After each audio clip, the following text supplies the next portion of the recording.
Úgy érzem, egyre több olyan dologgal találkozom az életben, ami azt bizonyítja, hogy mindig a legegyszerűbb, legolcsóbb megoldások a legjobbak és a leghatékonyabbak. Ez azért lehet, mert a legegyszerűbb és legjobb megoldásokat mindig a természet nyújtja. A természet pedig egy eléggé precízen összerakott rendszer szerintem. Ha bizonyos helyzetekben ezt nem így látjuk, akkor vagy nem értjük pontosan a működését, vagy mi rontottunk el benne valamit. És olyan reakciót, olyan eredményt várunk el tőle, ami természetellenes. Így van ez például akkor, amikor az udvarunkon telepítünk egy szép zöld gyepet, utána pedig elkezdünk küzdeni a vakontúrásokkal, illetve azokkal a növényekkel, amiket mi gaznak vélünk, és még számos egyéb dologgal. Tehát jó szem előtt tartani azt, hogy a természetben rend uralkodik, csak lehet, hogy nem tudunk róla eleget, nem értjük kellő mértékben. Most visszatérnék a címben szereplő témára, a földelésre, szóval eléggé logikusnak tűnik az, hogy az emberi szervezetre jótékony hatással lehet, ha mezítláb kerül érintkezésbe a földdel. Végül is minden, ami a természetben előfordul, azok kapcsolatban vannak egymással. A növények, az állatok, az emberek és minden egyéb, ami a földön előfordul. És ezek így együtt képeznek egyetlen nagy rendszert, amely nagyon hatékonyan működik, és mindennek, amit a természetben látunk, annak megvan a pontos oka. Tehát ha mezítláb jövünk a világra, akkor annak kell, hogy legyen szerepe. Mi emberek azonban hajlamosak vagyunk beavatkozni ebbe a rendszerbe, és hát valljuk be őszintén, némelyik beavatkozásunk sajnos nem úgy javított, hanem inkább rontott a természet működésén. Persze manapság nem elegendő, hogy valami józan paraszt ésszel logikusnak tűnik, azt nyilván tudományosan is alá kell tudni támasztani. A földelés kapcsán szerencsére már vannak nagyon részletes és hiteles kutatási eredmények, amelyek megerősítik azt, hogy itt valós összefüggésekről van szó. Tehát az emberi testre pozitívan hat, ha összeköttetésbe kerül a földdel.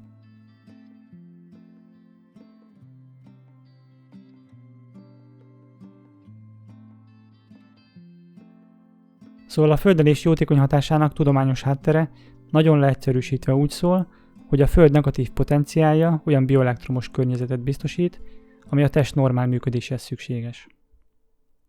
Tehát nem arról van szó, hogy a földelés egy előnyös plusz dolog, hanem a test optimális működésének egyik szükséges feltétele. Persze anélkül is működik az emberi test, hogy valamely bőrfelületünk közvetlenül érintkezne a földdel, azonban a földtől való elszigetelődés, például egy gumitalpú cipővel, olyan állapotot jelent a test számára, amelyben nem optimális a működése. Példaként azt tudnám mondani, hogy amikor a tévéhez használt koaxkábelt megtörjük, akkor az okozhat olyan problémát a tévéadás kapcsán, hogy néha jobb lesz a kép, néha kockásodás jelenik meg, néha pedig azt jelezheti a tévénk, hogy nincs jel. Tehát végül is többnyire tudjuk majd nézni az adást, de azért nem nevezném optimális működésnek. Az emberi test is valahogy így van ezzel, tehát működik, de optimálisabb környezetet jelent számára a földdel való közvetlen kapcsolat, amelynek különös jelentősége lehet egy gyógyulási, regenerálódási folyamat során. Amikor a legelső kísérleteket elvégezték ezzel kapcsolatban, akkor egyrészt szubjektív visszajelzések alapján az volt a tapasztalat, hogy azoknál, akik az éjszaka során is bizonyos módon le voltak földelve, azoknál javult az alvás minősége, illetve betegség esetén csökkentek a fájdalmaik. Később objektív mérések alapján pedig az is kimutatható volt, hogy gyulladás csökkentő hatása is van a földelésnek. Szóval már az első kutatások is alátámasztották, hogy a földelés egy olyan környezeti behatás, amit eddig sajnos figyelmen kívül hagytunk, pedig nagyon pozitív hatással van az emberi testre, és jelentős szerepe lehet az egészség megtartásában, vagy a betegségek megelőzésében, és terápiák kiegészítéseként is hasznos lehet. Most szeretném részletesebben kifejteni, hogy mi is áll ezen jótékony hatás hátterében.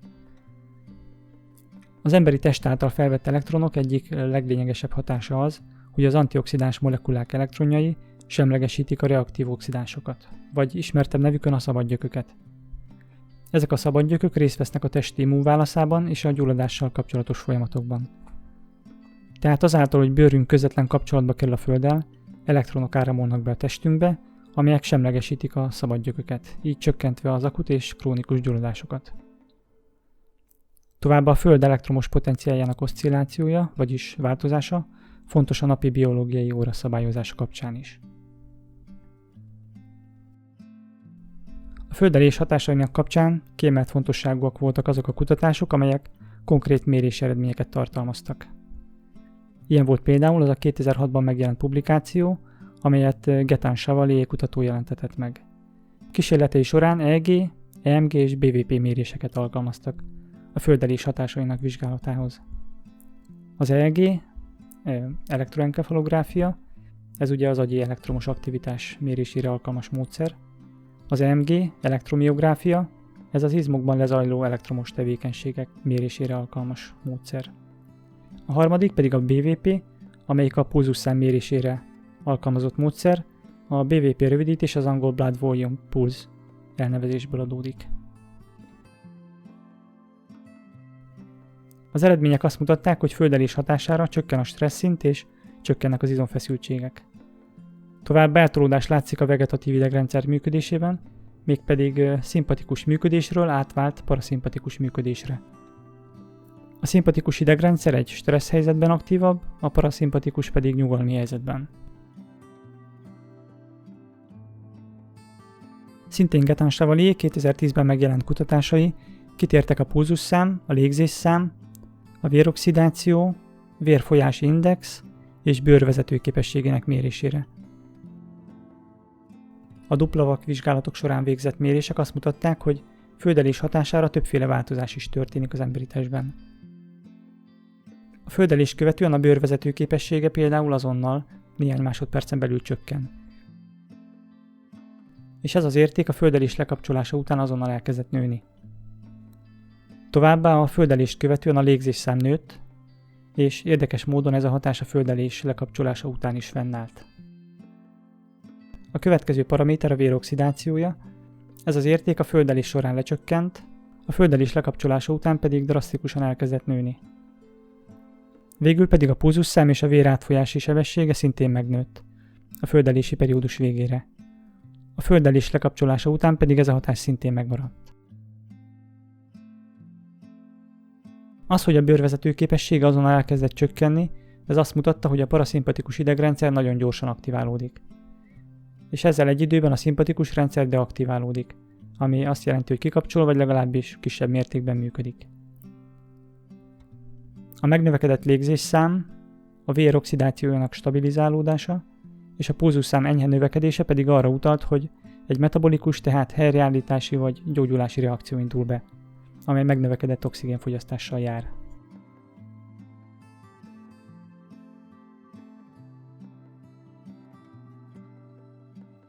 Mivel a kutatások azt mutatták, hogy a földelés a test számos elektromos paraméterére hatással van, ezért a következő logikus lépés a vér tanulmányozása volt.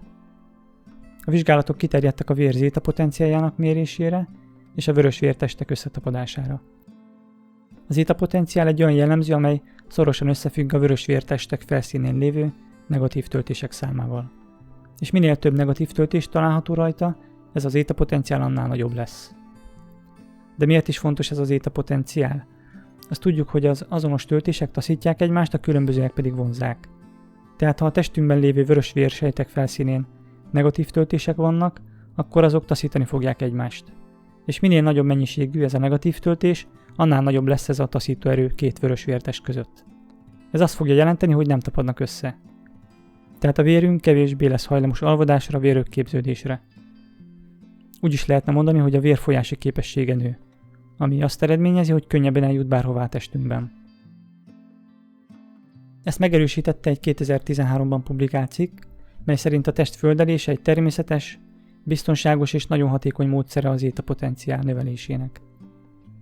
Ezáltal a földelés egy természetes kiegészítő megoldás lehet azok számára, akik betegsége összefügg a vérfolyási képességével. És nem csupán a kardiológiai megbetegedések esetén, hanem bármilyen olyan betegség esetén segíthet, amelyek összefüggnek a véralvadással, gyulladással és a vérfolyási képességével. Szóval, ahogyan már említettem, a földeléssel kapcsolatos kutatások legelső szubjektív eredményei egyrészt jobb alvást mutattak, ami azt jelentette, hogy a vizsgált személyek a földelés hatására gyorsabban elaludtak és kevesebbszer ébredtek fel az éjszaka során. A reggel pedig kevésbé voltak fáradtak, illetve napközben energikusabbnak érezték magukat. Tehát egyértelmű stresszcsökkenést jelentett az éjszakai földelés. Ezek mellett pedig az éjszaka során fellépő fájdalmak csökkenéséről számoltak be a résztvevők. A méréses vizsgálatok során pedig azt találták, hogy a jobb alvásnak az volt az oka, hogy a vizsgált személyek szervezetében normalizálódott a kortizol szint. Ez ugye egy stresszhormon, amely nappal és éjszaka is termelődik a testünkben, és hatással van a napi bioritmusunk szabályozására is. Ha ez a kortizol szint túlzottan megemelkedik, akkor emiatt felborulhat a bioritmusunk, és ennek számos negatív egészségügyi hatása lehet. Az egyik leglényegesebb idegrendszeri hatása az, hogy a szimpatikus idegrendszer krónikus aktivitást mutat. Ez azt okozza, hogy akkor is stresszes állapotban lesz a szervezetünk, amikor pihennünk és regenerálódnunk kellene. A földelés hatására azonban több olyan folyamat is végbe megy a testben, amelyek stresszcsökkenéshez vezetnek.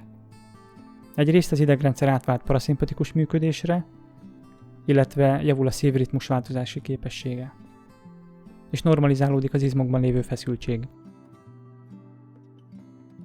A fájdalmak csökkenésének pedig az az oka, hogy a földelés a gyulladásos folyamatokat csökkenti. Egyrészt azáltal, amiről már volt szó, tehát, hogy az elektronok semlegesítik a gyulladás helyén lévő szabad gyököket, másrészt pedig, mivel a vérfolyási képessége javul, ezzel több oxigén jut a szövetekhez. Így ez is hozzájárul a gyulladás csökkentéséhez. A konklúzió tehát az, hogy a földelés nagyon jól ki tudja egészíteni a normál orvosi kezelést, vagy megelőzés szempontjából is hatékony lehet az alábbiak esetén.